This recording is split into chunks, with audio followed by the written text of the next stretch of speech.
Welcome to the Nerd Party.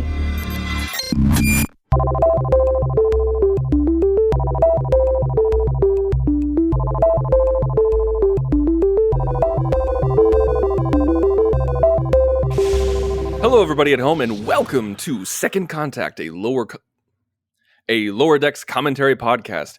I am your co-host, Tristan Riddell, and with me, as always, is... Charlene Schmidt. Charlene, we are talking today about a mathematically perfect redemption. Now, if that doesn't give you insight into who is being covered in this episode, then I don't know what to tell you.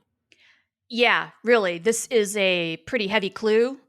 This is continuing a thread from earlier seasons, and it's that little exocomp, Peanut Hamper, just in case you're really lost. And you should not be lost because you should have watched the episode already. And if you haven't, what the heck is wrong with you? Pause this now. Go watch the episode, then come back because it helps to have some context. The idea is we watch the episode once, and then we record this thing. We do our commentary track, and we want you to follow along for the second, third, fifth, or 50th time to just enjoy the episode once more.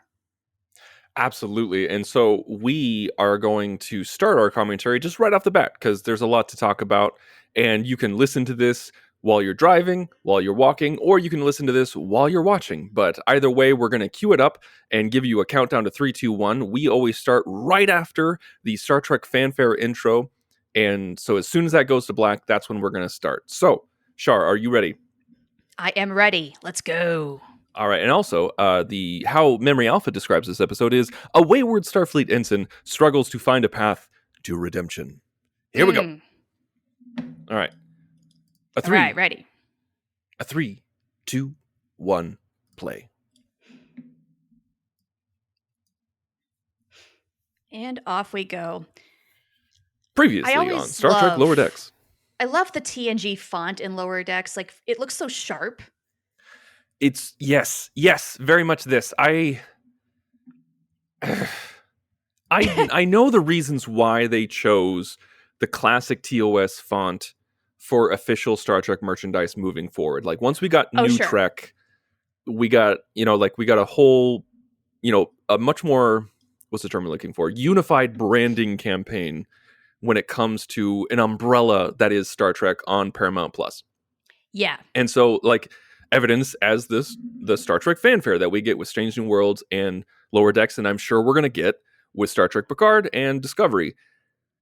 I am such a child of the 80s and 90s that I wish that they chose the TNG font to be their official font.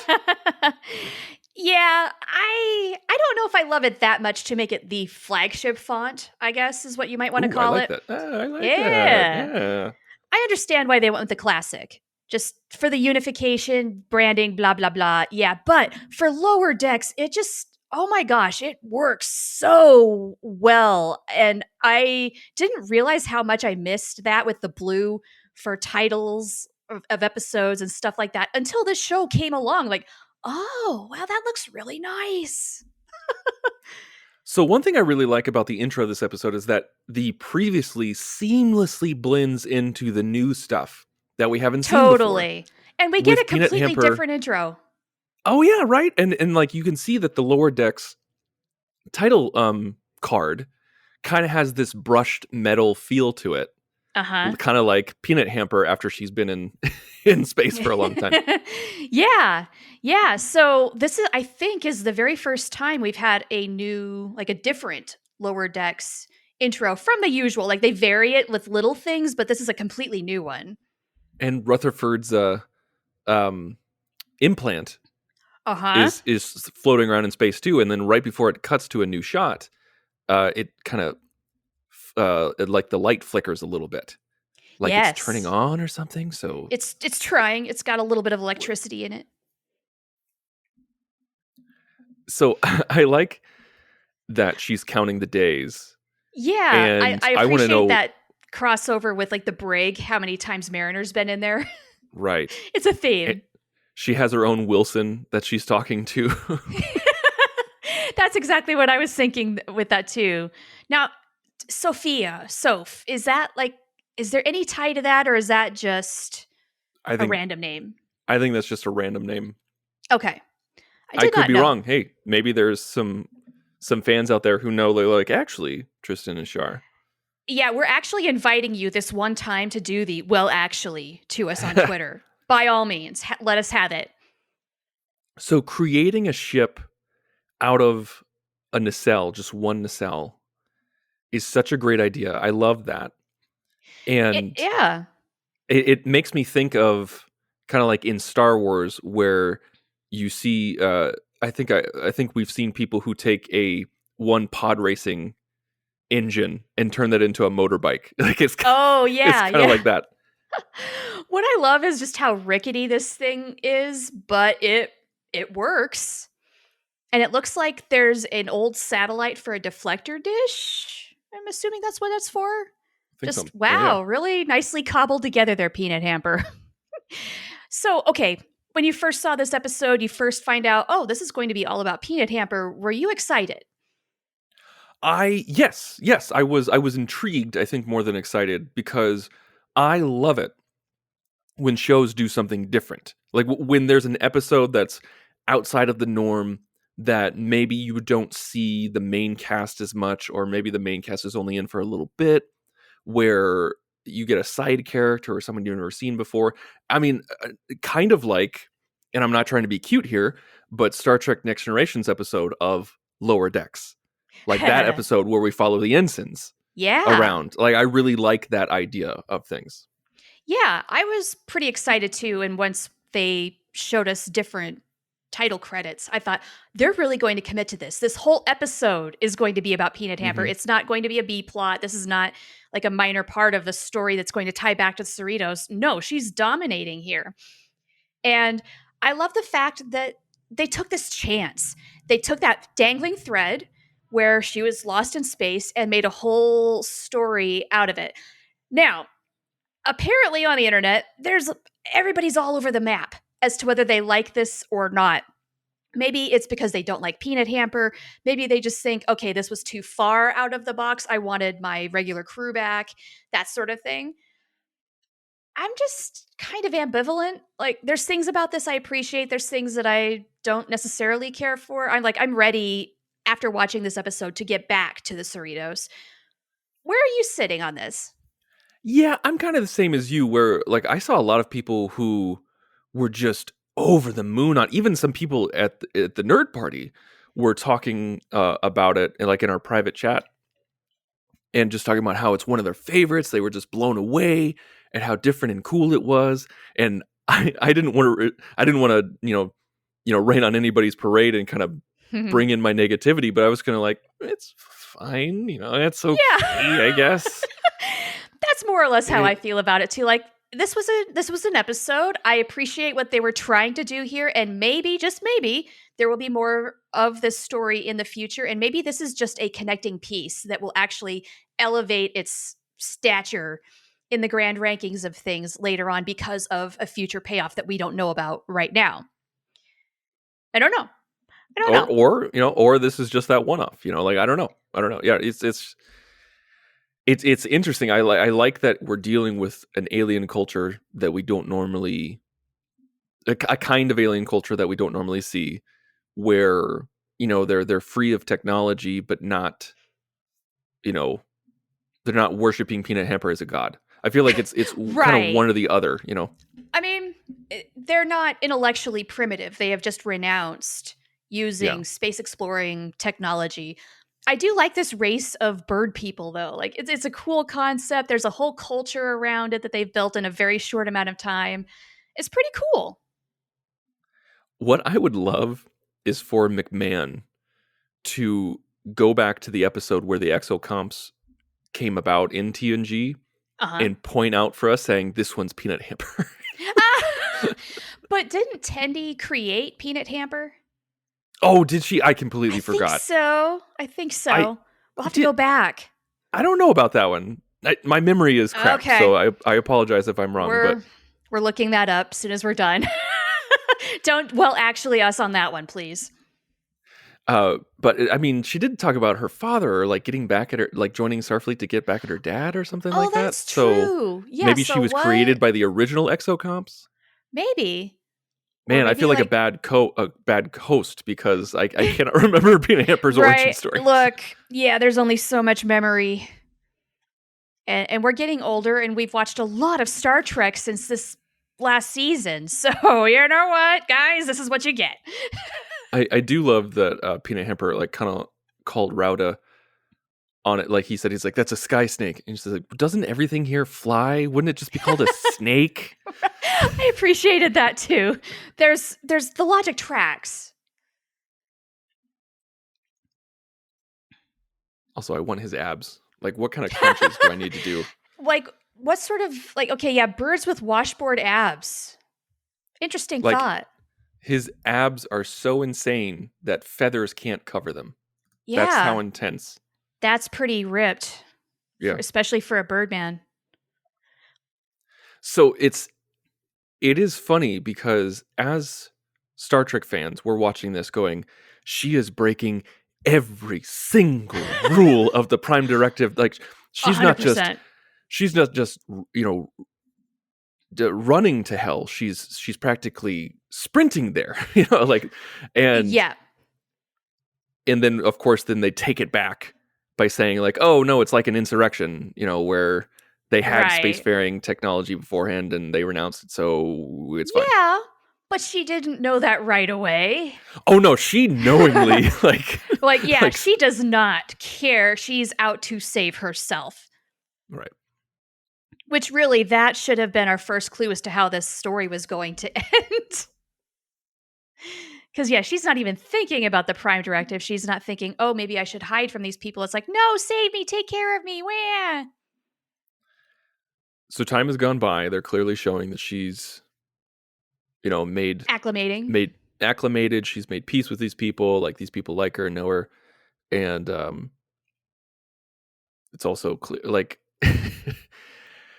it's clear that they are developing some sort of relationship between Rauda and Peanut Hamper, which it was so funny because I actually had a little bit of it spoiled for me before I watched. Oh man. Where like some people were it wasn't that big of a deal. Like were some people saying like it was they went too far or something like that between Peanut Hamper and Rauda. And I was expecting something graphic, and I'm just like, good Lord, people. Like, okay. I'm so relieved to hear you say that because we argued about the Mugatu sex scene as whether that went too far or not. I feel like that is far more explicit than anything here. Like they're doing shadow play. We hear caca, but we're not seeing like actual mating. No, we're not seeing any. Like this is super tame. And like even for Star Trek standards, this is super tame. Yeah, like guys, there's always at least one episode of Lower Decks a season that has some sort of like over the top sex scene. And this one might be it for the season. Like, expect this. This is what they do. And if you don't like it, that's fine. Close your eyes or skip forward about a minute. It'll be over. But yeah, like, I don't know. I did not understand that uproar at all. Yeah. Yeah. That was weird to me. That felt like pearl clutching. And I totally have delicate sensibilities when it comes to stuff like that. And I was not bothered in the least. Well, you have small children, so you are thinking, like, think of the children. Would someone think of the children? Right. So if it didn't bother you, like, that should be a good gauge. You're pretty grounded in your reasoning most of the time. I still disagree with you about the Mugatu, though. Well, no, okay, with the Mugatu thing, it was freaking hilarious. I thought it was amazing. Yeah. What we argued about was the rating. You were like, it shouldn't have been TV-14, blah, blah, blah. And I was just like, you're insane. I wasn't saying that TV-14 was appropriate. Like, that's perfectly fine for a 14-year-old to watch. No, it was the opposite. You said that you thought it was ridiculous that they even had to rate it that high. That's what you were saying, something like that. Okay. Guess we'll have to go back and listen to that now. Dang it, I don't have time for this, Tristan. So, yeah. And so here they are in the post, I guess you could call it coital bliss. I mean, whatever you call bird and robot sex, they found a way. Yes. Alien sex finds a way. They copulated, as Seven would say. There you go. And here's where they take back all the Prime Directive stuff. Right. just when we were probably about to just start screaming at them about it, here is the exposition. So I love that they gave a bird person a man bun. Like they found a way. Honestly, I think that's my favorite feature of this character is you like the washboard abs. I'm thinking the man bun actually looks pretty good on him. I'm not the biggest fan of man buns, but on him, heck yeah. So if somebody in my village was dying of a disease that we couldn't treat, you'd think that they would make a pilgrimage to all of these old starships, wondering if there was some sort of magic medicine that could help. You might think wouldn't you want to start exploring around, but how long have they said how long it's been since they've done that? Maybe that's just not on their minds as a thing to do, if that makes Mm, any sense. They that's don't true. consider that as an option. Yeah. Yeah. So, were you buying it when Peanut Hamper were you buying it when she turned the corner with these people and was starting to create a life and says, "I want to redeem myself." I was. I think the turtles flying like they were turtle doves, like literal turtle doves. That just makes me laugh Uh-huh. every time. Yeah, I was like, I didn't think that she wanted to stay there and make a life, but I did think that she was taking a turn. Like I felt like, especially like when she started getting married, right here, I was kind of like, oh, okay, so she's serious. Maybe she cares about these people, and she's just making the best out of a bad situation of being trapped on a planet. I legitimately thought that she turned a corner. And maybe she would have, but the moment she had a way out, she snatched it up. Yeah. So, that's actually the big thing that bothers me about this episode. We might as well talk about it now is nobody necessarily grows or changes. Did we learn anything? No, because Peanut Hamper didn't grow or change or learn anything. She's just a selfish a-hole this whole time. Basically just using these people as a means to the end until she can get to something better. Yeah, and it is sad to see, but at the same time, some people are like that. Like there's not every Yeah. time we're going to get a redemption arc. Not every time we're going to see somebody um just go another direction. Like Right. sometimes people are just selfish. Some people It's are true. only looking out for number one. It's true. It's true. And I guess I'm putting that in contrast with the last couple of episodes, at least in this season, where there was substantial and good character growth through organic storytelling. And this is like in polar opposite stance to that. And so I guess it sticks out more. And it makes me just want to go back to the Cerritos so that we can follow Mariner and Boimler and get back to their growth because they're going to grow. Peanut Hamper is not. Okay, we're done with that now. I never get tired of seeing the counselor character on the bridge because it it is such a stark realization of how weird it is for Deanna to be on the bridge as much as she was. Right, and not in a uniform, at least for the first 5, 6 seasons. Something like that. It Yeah, just makes me laugh, and it's such a very subtle nod to TNG. it is. It really is. And I had a conversation with a friend recently about Deanna Troy and not wearing the uniform, and we actually considered something that had never crossed my mind before, which was maybe she was not in a uniform because a more casual look would make her more like approachable as a counselor, more likely to talk to you and open up, expose your vulnerabilities. Whereas if you're in a formal, stiff uniform, maybe you're talking officer to officer, not as client to therapist. I thought, well, that's really interesting. That's a great idea. They didn't have to do the leotard thing. She could have just worn maybe like a more casual look, but I can go with that reasoning now. That was what I always thought. Like that's what I always assumed. And I think that's the accepted fan response. Is that Okay. that's the reason why, is that she's a counselor. She doesn't have, any technical duties or engineering duties or starship duties other than looking after the health of the crew. So Right. I think that's what I love seeing. I love that we got to see these aliens again, Yes. and that not Martok is voicing him again. Yes. Yeah, how about that? It's great. You just never know who's going to show up in each episode of Lower Decks. It's almost like a game. Like you predict, all right, who's going to be in the voice cast this week? Make your predictions. I kind of mentally do that in my head, and I'm always wrong, but it's kind of fun anyway.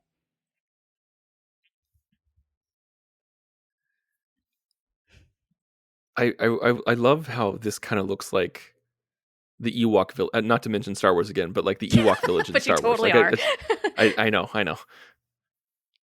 I'm That's such a fine, but you're sucker for that right. in sci-fi. Is when people live in the trees and they have like decked out villages in the treetops. Totally. I want a tree house. That'd be cool. Yeah, right. Yeah. I mean, they make it look nice and cozy, so. This is what makes her turn that much harder is when everyone comes to her aid and says, "No, Starfleet, you can't take her. She's one of us." It's just like Yeah. it's so And then hurtful. boop. Oh, Peanut Hamper. You're such a Peanut disappointment. Hamper. Yeah. Yeah. It's not a surprise. It's just a disappointment. It's like your parents, they weren't mad. They were disappointed when you screwed up. We're disappointed in you, Peanut Hamper, for being such a jerk. There's such a unique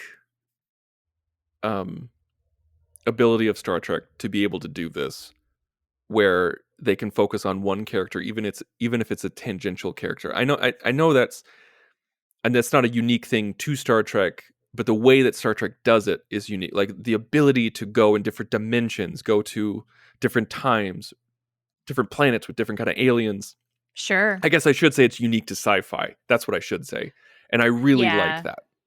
Yeah, it's true. And I do like it that this is a very sparing thing that happens, right? It's not an anthology series where we're going to jump from person to person to person to person, Mm-hmm. major and minor. They do this once in a blue moon. At least like this. She's not the B plot. Right. I always expected this character to say "F you" like the first time we saw him. For real, though. And this is Lower Decks. Why not? I was kind of surprised that they didn't do that. Yeah, same. Like, come on. You can amp it up a little bit. That's fine. I love how he describes Peanut Hamper as a prissy little robot. Prissy little robot.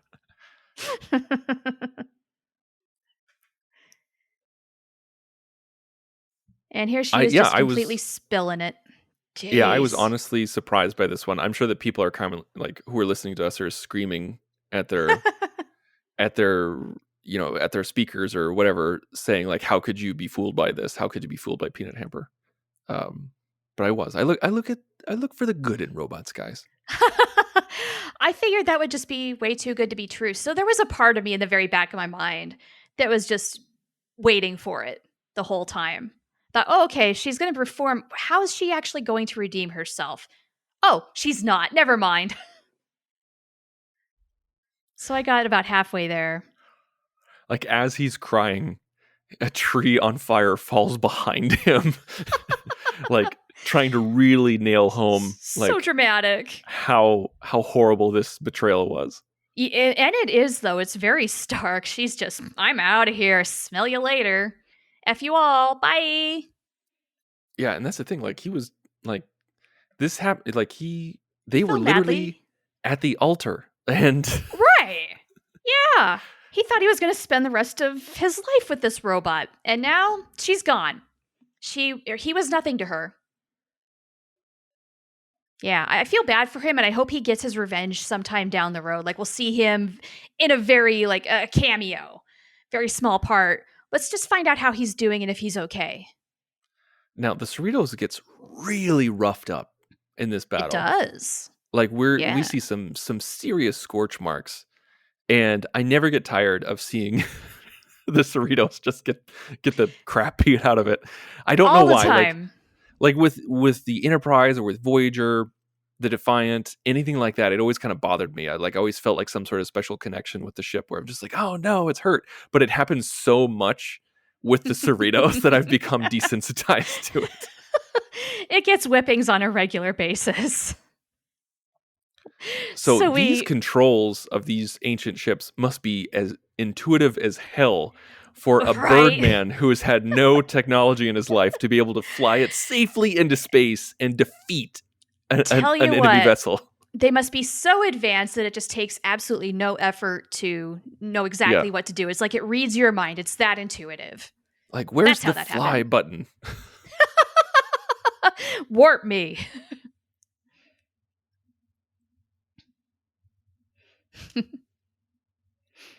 This color palette was also very consistent. Like there was a definite there was a definite style that went into the preparation of the species, their clothing, their houses, their ornamentations, and everything like that. Like everything felt real. Like if you could put this on a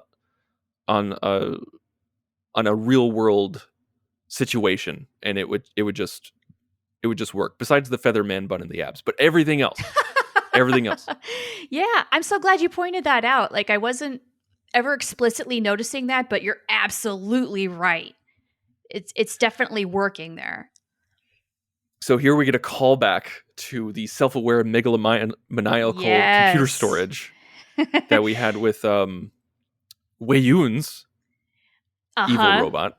Yep. And now Peanut Hamper is here, and I guess this leaves another dangling thread. Yes? Possible wanting to take over the world with sentient robots. Yeah, I think like the two of them working together, I think we're definitely going to see them again, like you referenced before. I think it would be a shame if we didn't see the two of them work together and break out. Yeah. I mean, they wouldn't be setting that up if they didn't want to use it, right? Because modern Trek does not waste time. At least Lower Decks doesn't do that. They pack a lot into 26 minutes. I forgot that the computer storage was at the Daystrom Institute. Yes. I forgot about that. And you know what I really appreciated about the very end of that scene is once again you see the CBSI computer. Nice little callback. Like it's still there. They remembered. Yeah. That made me laugh. All right. And that's the episode. It's done.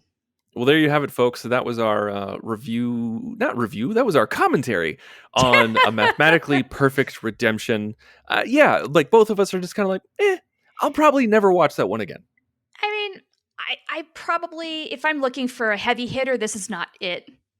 I don't know if I'm doing a complete rewatch, yeah. But if I'm watching random episodes, probably not. Yeah, exactly. That's exactly where I sit too. Okay, this is weird. We're starting to agree more again. We started off so different at the top of the season, and now we're kind of coming back together in the middle. It's interesting. It's a pattern. Well, make sure to listen next week or next episode because it is going to be the sequel to Crisis. Join the revolution. Join the Nerd Party.